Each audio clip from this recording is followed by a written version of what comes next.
Thank you, Lauren, and thank you, UMPA, for the opportunity yet again to come back and talk to you. I've been called a lot of things that begin with P in my life, not usually poet, though, so that's very generous.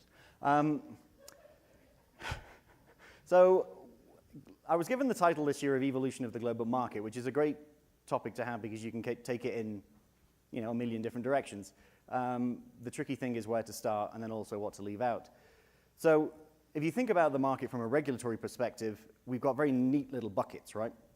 This is a dietary supplement, this is a food, this is a cosmetic, this is pharmaceutical. But then when you actually look at the market, which Ikhlas had a slide about it earlier, there's a lot more overlap. And some of that is by design, some of it's just by accident, it's just how consumers view the space. And depending on your jurisdiction, the overlap can be bigger or smaller. And that's kind of the traditional view. And dietary supplements have always kind of sat kind of slightly oddly, almost kind of like on the fringe of food if you're in the US, maybe pharma if you're somewhere else. And that's kind of the traditional view of it. When I started writing about this industry 14, 15 years ago, that was kind of how it was explained to me.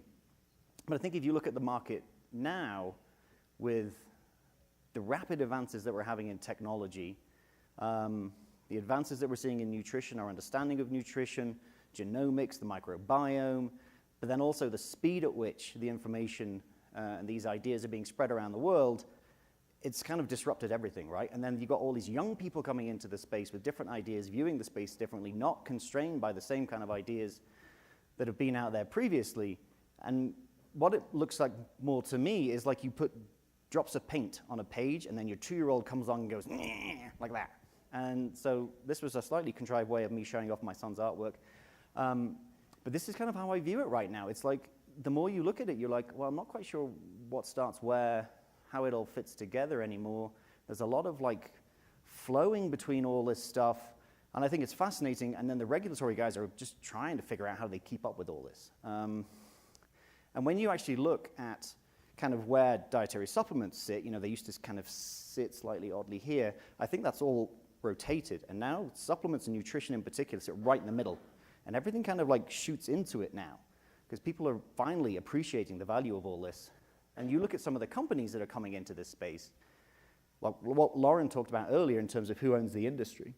10 years ago, if you'd have said, oh, the Clorox company, everyone would be like, who, the bleach people?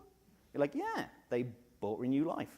Something ironic about a bleach company buying probiotics, but and then very recently they bought Nutrinext, which is a number of brands.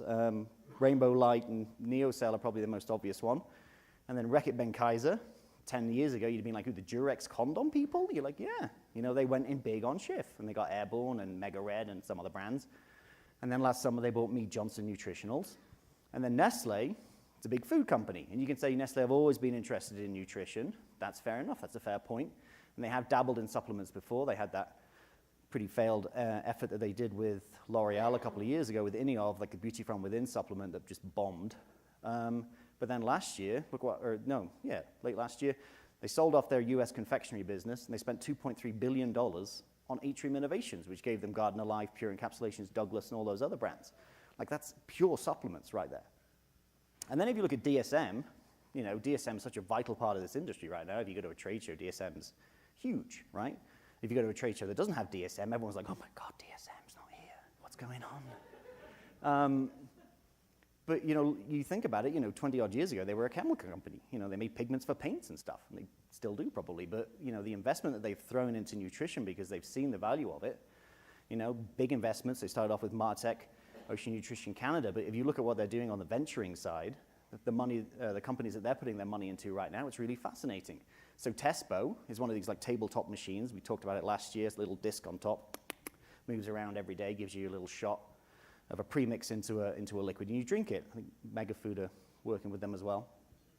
So DSM worked with them from the start with the Fortitech side of things, but now they've actually put money into it. The kind of wibbly M there, that's a company that's called MixFit. That's personalized nutrition. It's beverages. So they've invested in that. And then they're also throwing a lot of money into the microbiome stuff. So they invested in Prenexus, a prebiotic company. BioCare Copenhagen, which is on the microbiome side, much more on kind of medical IBS-y type stuff. And then they obviously already owned Culturelle, which is one of the top 3 probiotic brands in the world. with their eye health division, but they recently bought Up4 from UAS Labs up in Wisconsin. So they're investing massive amounts of money in all of this. And I think what I want to do now is like take the next 15, 20 minutes to talk about how all of this is kind of blurring together, and all of these categories are kind of overlapping, blurring into one another, and the opportunities that that's bringing and the ideas that that's creating amongst people, especially kind of the younger people that are coming into the industry who are not constrained by the older ways of thinking about things. And a good place to start is probably beauty from within. Talked a little bit about this last year, but it's one of these categories that we've had false starts over the years, right? 10 years ago, everyone was beauty from within, never really happened. And then companies started to figure out, well, you don't necessarily put these supplements next to supplements. You put them next to cosmetics because that's where these people are who are thinking about this. You do like Hum and you put them in Sephora. And then also the collagen guys really put a lot of money into research. And so collagen has been a huge driver in this. So it's not just supplements anymore. You're now seeing beverage brands doing this, and it's very clear who the consumer is that they're going after. So Bella Berry is one of them. And collagen's front and center on the label. And then down in the bottom right, this is interesting. So Japan has been a trailblazer in beauty from within for years, pretty much since the early days. This is Suntory. This is an alcohol-free beer that gives you 2 grams of collagen per can, which for me is, and it's clearly, coloring and everything is clear who their consumer is. But that's fascinating to me. You have a heavy night on this stuff. You wake up the next day, no hangover, you look 2 years younger. It's like Benjamin Button, it's amazing. I don't think that's an official claim, by the way. And then collagen itself is like spilling over now into sports nutrition. And it's not just a case of kind of easing into sports nutrition as as an alternative protein source. It's like in sports nutrition, like serious sports nutrition, and it's serious sports because it's a big tub and it's got a black label, and that means it's serious sports. And this company, I was like, so they right here, they're not just talking about it as like, muscle recovery. Down here, they're actually talking about skin health, which is really fascinating to me. And then you've got it like transitioning over and over into like the paleo bone broth type stuff. And then when you think about sports itself is all just kind of blurring and the edges are going every which way. And people are not just talking about sports anymore, they're talking about active nutrition. And this is for kind of like more people like me, who don't want veins on top of veins. I just want to, feel pretty good about myself. And you've got things like gummies here. And if you can read it, this actually says right here, for active kids and teens. So it's a gummy that's like a multivitamin. And you've got people like Lindsey Vonn on here and all of these kind of, kind of sports people. These products right here, these are energy drinks, Fresh Start. And they're targeted specifically at sporty young women who do yoga. That's who their consumer is. You've got Honest Tea, which now do a sport brand. You've got Cam Newton trying to sell you high-protein yogurt. And you've got basically protein bars that are basically jerky, right? So all of this is kind of like softening around the edges, blurring from one into the next. And then you've got sports nutrition that's blurring into the cognitive health space. And nootropics is, skyrocketing. So this is Google Trends that I did a couple of days ago. So this is kind of like an indication of people looking for nootropics on Google. And it's, going up, and this is obviously English language countries specifically. And then you've got all these companies now that traditionally had these ingredients that were probably more in the just the basic kind of memory cognition space. They're actually funding trials that are in active populations. And so they're looking at things like focus and decision making, because these all come into the space when you're thinking about team sports. If you're playing soccer, you have to make sure that you keep your concentration up. And so that no one gets past you. You have to make sure that you make the right pass and make the right decision.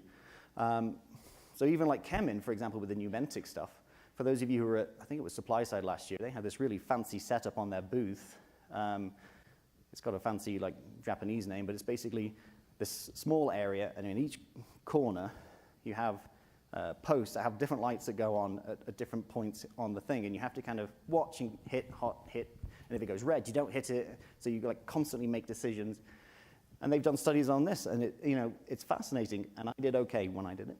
And then you're starting to see products like this coming onto the market, which, it's kind of mind candy, so it's slightly crazy. Nutrabox, this one in the middle, these guys have been doing this, I think, pretty well, especially in terms of like the branding, how they're marketing it. And it's very kind of clear, fused focus. This is what you're looking at.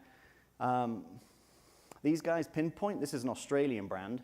and this is Bright Brains, and if I can read it properly, if I can see it, it basically is, it's for students. It's about focus and whatever it is. It's very specifically at university students down in Australia. And then these guys are curious, I think, because they're one of the few that actually says nootropic on the label, because that's resonating with consumers. And then you go from kind of like sports into cognition, and then you go into something that's, I think, worth keeping an eye on, which is esports, which is, I don't know if people are actually thinking about this too much. But this, for me, is fascinating. So this is going along to these huge arenas where people are playing video games and people are sitting around watching these people play video games. It's like these videos on YouTube of, you know, kids watching other kids open toys on YouTube. Kind of the same idea to me, but yeah, I'm just too old, obviously. But the size of the prize, there are 148 million esports enthusiasts around the globe. 22% of American male millennials watch esports, which is a huge number of people when you think about it. And there's like millions and millions of dollars tied up in this. And a lot of it is coming from sponsorship. And as you'd expect, the sponsors that are driving this right now are Red Bull, Coca-Cola, these kind of companies. But there are some small companies that are trying to break into this space, kind of offering alternatives to that stuff. So Runtime is a brand that's out of Berlin in Germany. And they've got kind of like a mix of products. So they've got this kind of a meal replacement type thing. They've got like a little protein bar down here. And interestingly, you'll see it says BCAAs and collagen, and you'll be like, well, why do video gamers need BCAAs and collagen? Well, because you have wear and tear on your muscles when you're playing, and that is officially what they say. That's why they have it in there. And they also have like a little energy drink that's kind of more going after the Red Bull-y type stuff. And then this, to me, is a really fascinating kind of an experimental brand. This is out of the UK. It's called Nubria. They have a bunch of different cognitive health products, but this one is specifically for gamers. It's got a mix of stuff with, you know, various degrees of science behind them. Interestingly, they've got lutein zeaxanthin, because obviously you've got a lot of time in front of a screen, but then there's also some interesting kind of emerging science around lutein and brain health.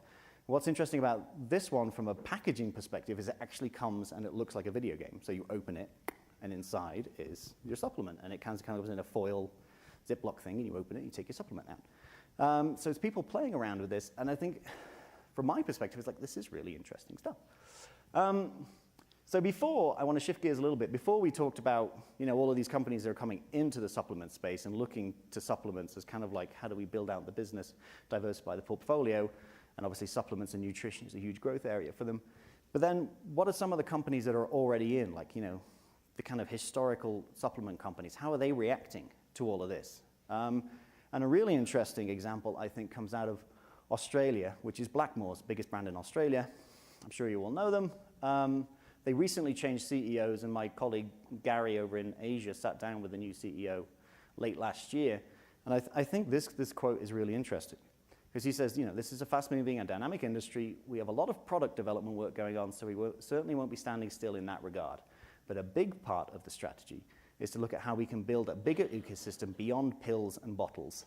We are looking at services, data, and tests to be able to give people the value-added information that they need. This, for me, is really interesting. Because when you start to think about it from like a genetic, the genomic microbiome type testing side of things, there's already a lot of companies in the US, and the market's already pretty full. You know, there's things like Inside Tracker that do blood work. They recently launched a DNA offering. They haven't combined the two yet, so it's not fully powerful. DNA Fit's like a British company that does something similar. Omega Quant, which is your omega-3 index, which is, let's be honest, a personalized measure of your omega-3 status. Telomeres is another one of these quirky ones. It's measuring the length of your telomeres. So it's kind of, I guess, maybe giving you a measure of your biological age, maybe. Day 2 is doing microbiome testing, and then they're making kind of recommendations, dietary recommendations based on like blood sugar management. Arival, which is this one right here, these are kind of, as far as I'm concerned, these are like the ultimate at this stage. So this is Lee Hood and Nathan Price up at the Institute of Systems Biology in Seattle. They give you pretty much everything, and they will measure everything, but it costs you like, you know, $3,000-$4,000 to do this, whereas it's like $85 for this one. And what's interesting in Pure Genomics is Pure Encapsulations brand, where they give you a genetic test, and then with the help of a healthcare practitioner, they make supplement recommendations. And obviously, they're the pure encapsulation supplements that they're recommending. And now that you've got Nestle behind this, that's really interesting. Nestle have been looking at personalized nutrition for a long, long time, many years actually. And just several years ago, the Institute of Health Sciences at Nestle, which is a really interesting little unit, and I would suggest you kind of look into what they're doing. They signed up with Samsung many years ago to look at personalized nutrition. So if you're thinking about getting into this space, it's like kind of like from a supplement space, from a supplement brand perspective, how do you do it? And so some companies are kind of playing around with it. Herbalife launched this in South Korea recently. It's a genetic test, and then from that, they will make dietary supplement recommendations, and they're using South Korea, I think, as maybe a test market. We'll see how it goes. And then it kind of like this then blurs over in the UK. There's some really interesting examples. So Waitrose and Tesco's, two of the retailers that we have there. DNA Nudge. So I don't know if anyone's seen this. So DNA Nudge is basically you walk into a supermarket, you do a spit test, they'll do a genetic analysis of it. There's an app on your phone. As you're walking around, they are nudging you in your food preferences. So it's like real time, this is what you should buy. I wouldn't buy those biscuits if I were you, Moment on the lips, Lifetime on the hips and all that. And Spoon Guru is another one that's a bit similar, and they're working with Tesco's. Now this is all really early stage, but it's advanced enough that they're talking about it publicly. And what's out there. So this is like now the whole nutrigenomics thing spilling out into the retail space. And retail is getting really interested in it. And we can't talk about all of this without talking about Habit, very briefly. So they received, $30-odd million of investment from Campbell's Soup, of all people, a couple of years ago. And they have a testing thing, and then they make up these recommendations. And then the idea is that then they transition you into basically like a meal kit delivery service. And this was all kind of started by Neil Grimmer, who founded and then sold the Plum Organics business.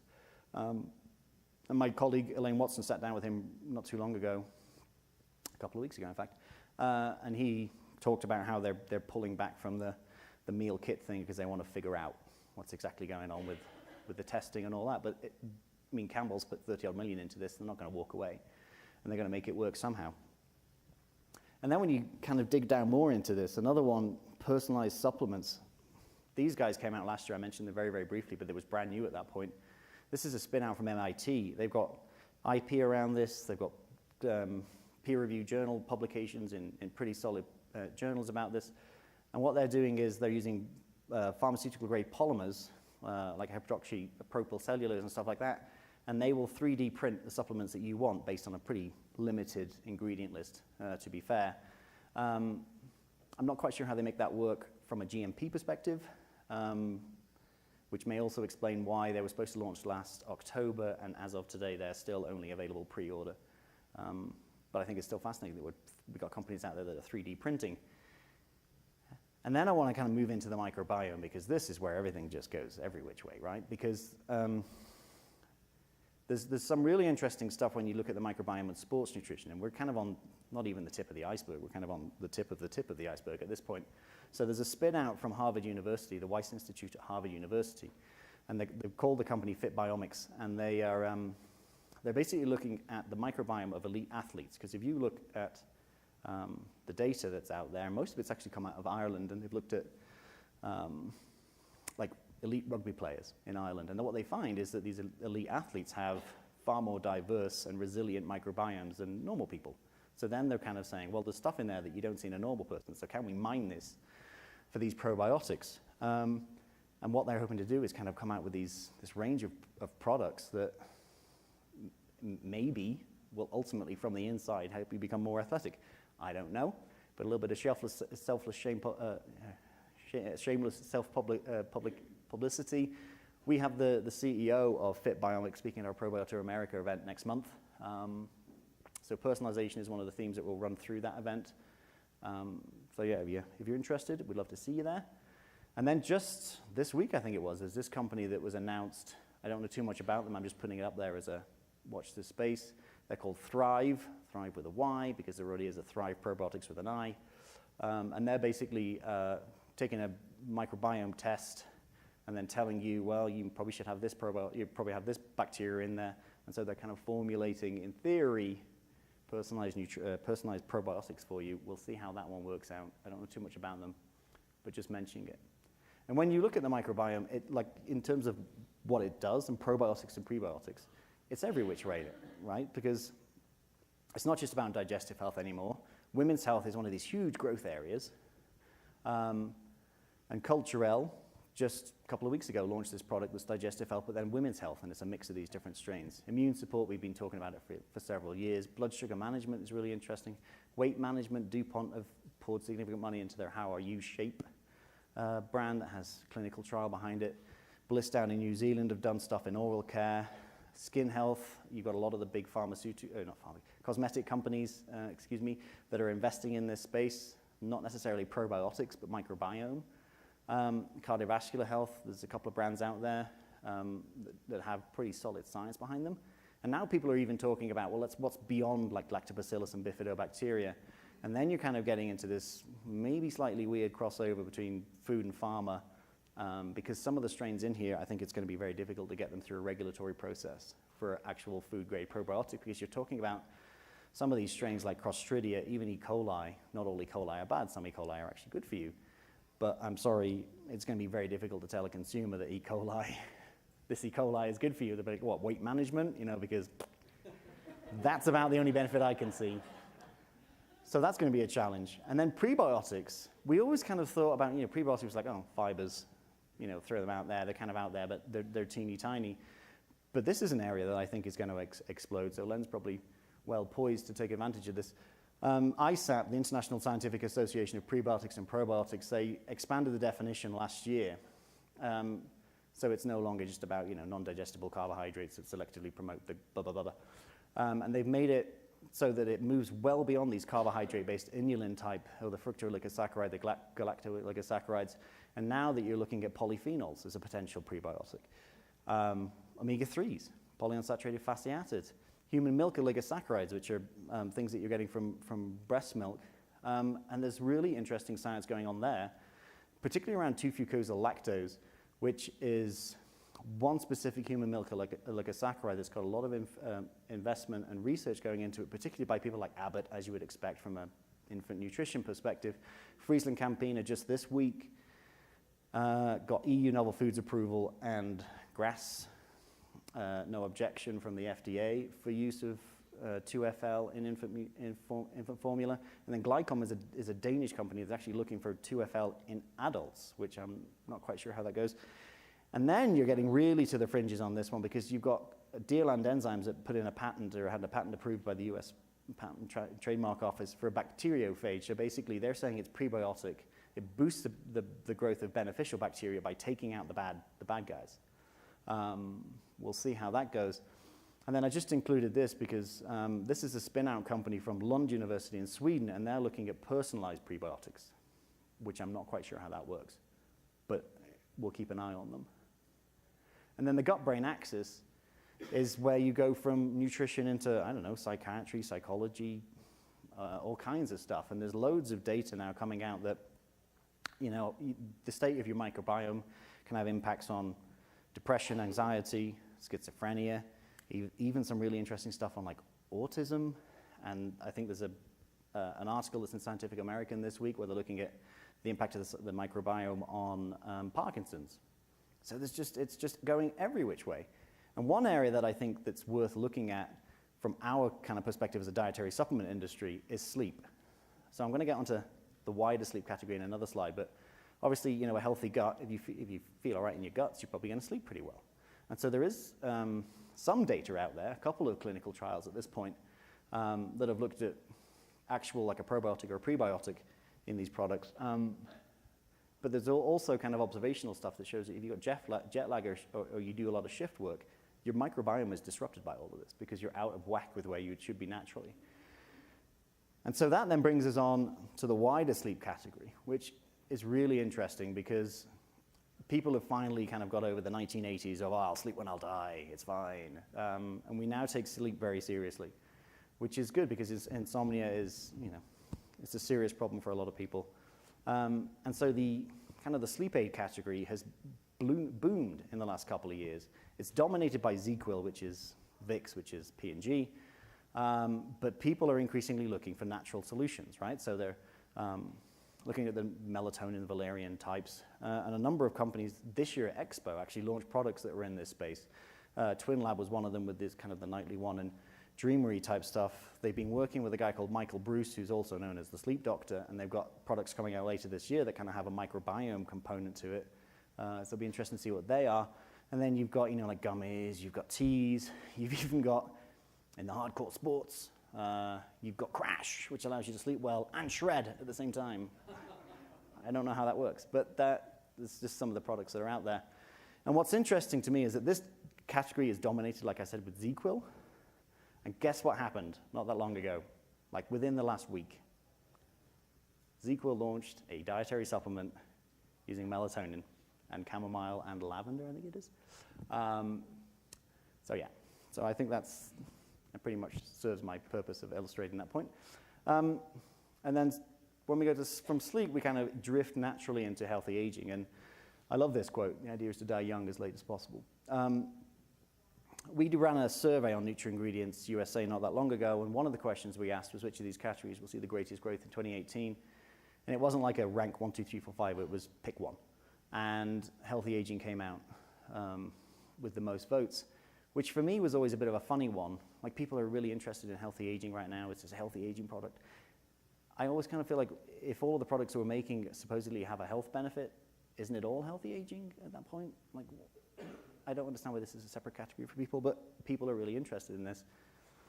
And when you talk about that, you also then have to start to think about some of the stuff that's going on with stress. And this is where adaptogens are really coming through. And it's not just supplements looking at rhodiola and shishanda and any of that kind of stuff these days. You've actually got stuff in the beverage space. And Rebel is probably the most, kind of the most visible, I would say. So they have some products that are formulated with ashwagandha, with reishi. But I think that there's a lot of uncertainty or misunderstanding around adaptogens, because there are only a relatively limited number of adaptogens, and they have to work on very specific axes or mechanisms in the body, and there's a lot of products out there that may be nutritive tonics, but they're not actually adaptogens. So I think there might be a possibility of abuse of that sector. But that's what's going on there. And then I'm pausing because I can't talk about herbs without talking about CBD. So I'm really interested to hear the presentations tomorrow, because I will be brutally honest, I have a real problem with CBD. And for those of you who watched the presentation I gave last year, I talked about lots of different types of innovation in the industry and all the stuff that excited me, and I didn't mention CBD once. And we got to the end of the presentation, and it was Bethany who asked me, what do I think of CBD? And I said, I think it's a huge black eye for the industry waiting to happen. And then you kind of fast forward this year and all the stuff that's gone on. You know, it's just in the mainstream media and the popular press all the time. You go to Expo, it's everywhere. And not just in like the smaller companies, like the real, we only do CBD. Like Barleans now have a CBD stuff, and they were promoting it. And so I get that cannabis is a very personal issue for a lot of people, and whether that's because of medical marijuana with people with terminal illnesses, or because of just personal recreational use, or personal, experience with CBD itself, I get all that. But I came back from Expo, and I felt a little bit stupid. So I called up the FDA, and I said, did I miss something? Did something change? Is CBD allowed in dietary supplements? And they came back to me and they said, no, it's not. And so I'm like, okay, fine. So my problem is that at some point this may all change, right? So at some point, Mitch McConnell's law may come into effect. It may lead to CBD being acceptable in food and supplements. Something else may happen over here. I don't know. I don't know where the future goes with this. But in my mind, this is black and white, right? So it is not a legal dietary ingredient right now. And we have got a significant portion of this industry that is tolerating or embracing or actively encouraging the sale of products that contain an illegal dietary ingredient. And that, for me, is where the problem arises, because I kind of feel it undermines the industry. And the next time that something comes out that's in the sports nutrition space where it's methamphetamine derivative and it's crazy and everyone's like, this shouldn't be out here, the FDA's right, they've got enforcement, if it's really what it's supposed to be, we should have an NDI for it. But CBD's fine because we all kind of like it, and it's cannabis and whatever. I feel like I just kind of wonder, what are we doing, you know? And maybe I'm off, maybe Roy's gonna slap me in the face later, I don't know. But I just have a real problem with it. And so I don't want to say it's a black eye for the industry anymore, but I do think it's something of a black stain. And I'll park that, and I'll just be like, wah, wah, wah, and then I'll move on. Because I don't want to beat up on CBD, but I did want to say that, because I think it's difficult to have a presentation to talk about the industry without talking about CBD, and that's my view, and I'm happy to eat my words if someone can change that. And like I said, I didn't want to come up here and beat up on CBD, because I think CBD is not one of the biggest issues that we face, and I want to like blow it up now and go big picture, because this is where the industry, in my mind, should be talking a lot more. So this came out not 2 weeks ago, I think, in JAMA. And this is risk factors for, when you look at down here, so this is communicable diseases up here. The blue ones are non-communicable diseases. And if you look at cardiovascular health, this is maybe not news to everyone because we've known about it a long time, but it's news because this is still the situation. Dietary risks are number one up here. And this is stuff that we can impact on, right? This is stuff that this industry should be talking about, and we can have some massive impacts here. And it's outrageous to me that we're not doing at it. You know, we've had tax reform in Washington, and the national deficit is just ballooning, and now we're starting to cut little programs here and there to try and scrape back a couple of billion here, a couple of billion there. 86% of the US, 2.7 trillion annual healthcare expenditure with people with chronic and mental health conditions. Go after that, that's huge, right? Go after that, because we can do this. We have products that can help in this space. And we look at, you know, malnutrition, $15.5 billion every year in the US. A lot of this is in seniors. This is not even going into the hidden hunger stuff that we've got going on with our kids. You know, we've got products that can help with this as well. We should be talking about this much more. And if you want to talk about the healthcare costs and savings that we can do, there are studies out there that have been done by independent academic institutions that clearly show benefit. A lot of it is like in like the prenatal, neonatal space, reducing health costs from preterm birth or that kind of stuff. Folic acid, you know, one of the CDC's top 10 great achievements in health in the US for the last decade. This is stuff that we should be talking about. We shouldn't be getting it bogged down into CBD and stuff. And this is all well and good. You know, we can affect the health of the population. The society, you know, society kind of needs our help on this, and we should be talking about this. And you kind of think, you know, leaders come and go, civilizations rise and fall, but we've always got the earth. And then, you know, not to be an even bigger Debbie Downer, but at some point we might not. So I was delighted to see Bethany's on the program for tomorrow talking about this, because this is massive. So this is, blow my own trumpet for a second. This is an article that I wrote about 6 weeks ago, based off a number of interviews that I did. And it didn't get I didn't think it got the uptake or the attention that it deserved. And this is nothing new. Like Mark at ABC wrote about this 2009, and then followed up in 2014, I think. You know, we've been banging on about, people have been banging on about this. And I'm sure a lot of people, if you're playing in the herbal space, you're starting to see the impacts of this on your supply chain. We need to be talking about this much more. And hopefully I don't steal Bethany's thunder too much with this, but you know, just recently, a senior UN official, 60 years of farming left, then we're done.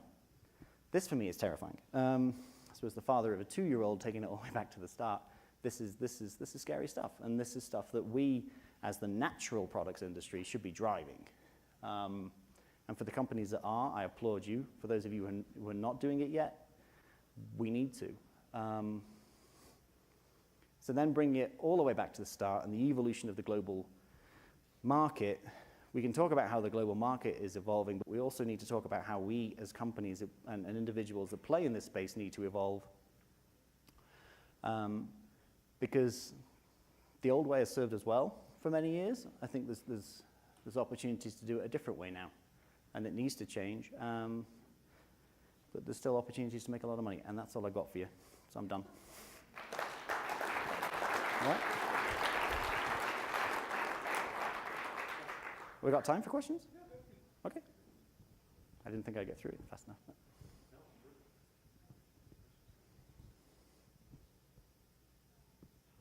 No questions, excellent. Oh, one question, yes.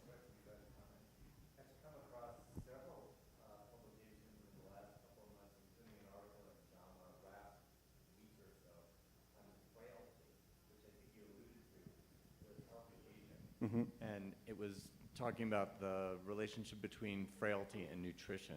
And I would wonder if you can comment on how you would distinguish, or whether you would distinguish that from healthy aging, and the opportunity maybe for our sector in addressing what's probably going to be a big chunk of the population. Yeah, I mean, I think they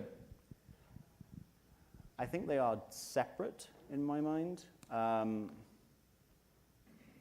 Because when you start thinking about frailty, I start thinking about sarcopenia, and then you're getting into kind of some of the stuff that Abbott's looking at with their Ensure stuff, so, you know, protein and HMB and these kind of products, and I almost feel like you're getting into slightly difficult ground for kind of dietary, well, especially dietary supplement products. Food products, maybe not so much, but I would put them separate to kind of healthy aging. I feel like healthy aging it's almost like marketing to an already probably relatively healthy population to begin with, and then how can you maintain that for as long as possible? Right. Maybe as frailty becomes a clinical entity, and then becomes off limits, maybe healthy aging is the way to prevent frailty. Yeah, I fully agree with that. Yes.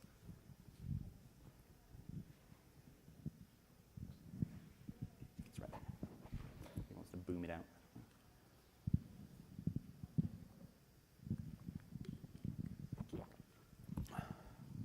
So some of the specialty offerings, the Multiply Labs, I think it was out of MIT. Yep.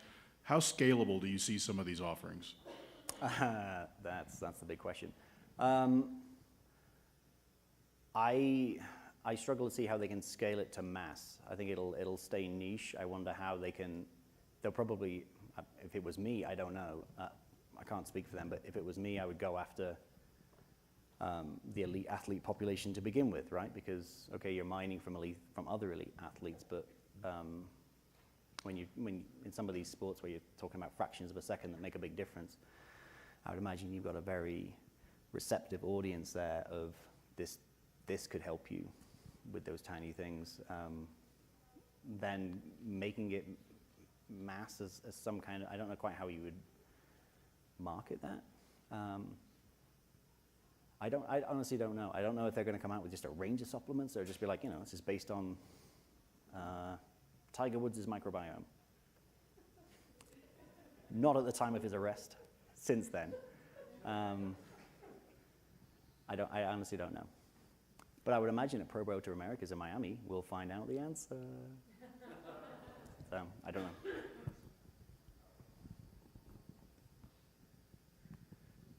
I'm not sure Hank Schultz is allowed to ask me a question, but anyway, go for it. So I'm a bit of a ringer, I suppose, but I noticed you didn't talk about certifications. So I was wondering where you kind of see that. You know, Lauren has given this presentation in the past about the number of certifications that are out there and how they function in the marketplace. There's new ones popping up all the time. Regenerative agriculture, which was mentioned earlier today, is one that seems to be coming on. Where do you see that in the supplement space? I think it depends on the certification.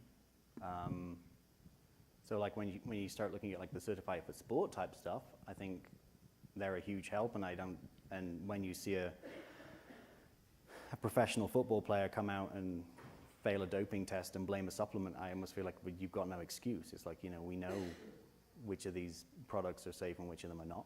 So I struggle with that kind of excuse. So I think on the sports side it's great. I think GMP certifications, I don't think they mean anything to anyone.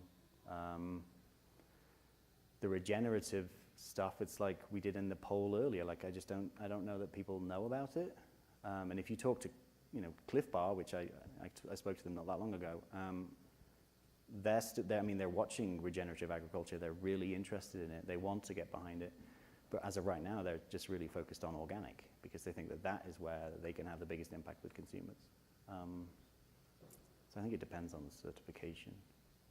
But I think a good certification, you know, I think consumers want that. Consumers want something on the label that gives them that level of trust. I think Pharma like Nature Made have done a good job with their marketing of the USP type stuff. I think it depends. The landscape. Thank you, Stephen. I always enjoy your presentations. Just curious, your thoughts on the lab consolidations and what's next? Will there be just one? Well, yeah, I think that's a question for you. I